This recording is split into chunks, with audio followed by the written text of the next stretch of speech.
You're 18 and you're already in college. You didn't move away. You didn't pack a single box. You just drove here, parked in a lot instead of a quad, and walked into your first class. This is level 1, community college. The whole year costs you $4,150 and you pay it a semester at a time. Nobody back home is impressed. Half of them don't even count it as real college. But here's what they don't know. Almost half the country starts exactly where you're standing. The room's full of people the movies never show you. A nurse retraining at night. A single mom in the back row. A guy your age who started the exact same day you did. Remember him. You're going to want to know how his story ends. Level 1 teaches you the thing the brochures bury. College is cheaper than anyone admits if you're willing to skip the postcard version. No dorm, no football team, just the class, the credit, and the price. So you keep your grades up because level 1 was never the destination. It's the on-ramp.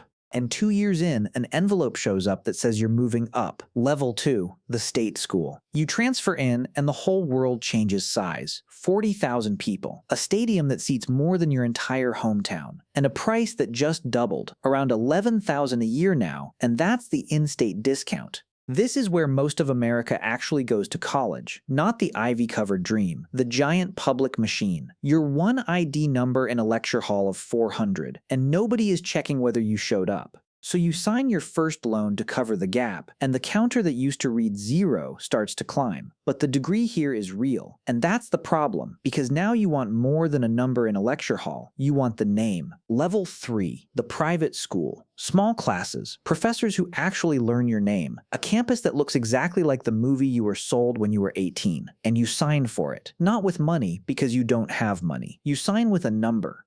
$35,600. That's what the average graduate walks out owing, and 61% of them signed the same line you just did. Here's the part the campus tour skips. You will still be paying this off when your own kid is old enough to take the same tour.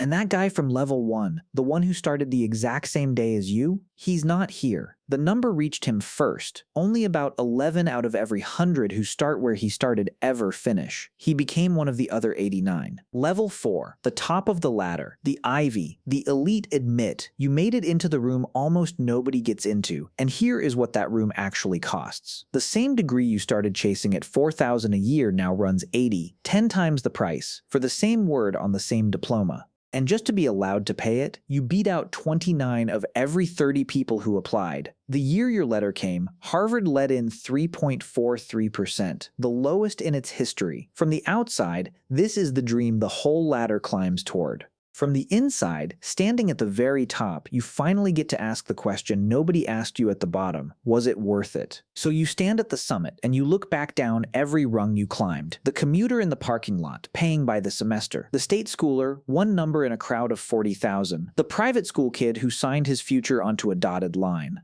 And the elite admit, holding a letter that turned away 29 of 30. 4 levels of college. And you climbed through every one of them, carrying a number that started at 0 and, for most who make it this far, ends around $35,600 and follows you for the next 20 years. That's the ladder, that's the promise, and that's the price. This is what it actually felt like. And next time, we climb the other ladder, the one you land on the day the degree ends and the very first bill comes due. Your life at every level of paying it back.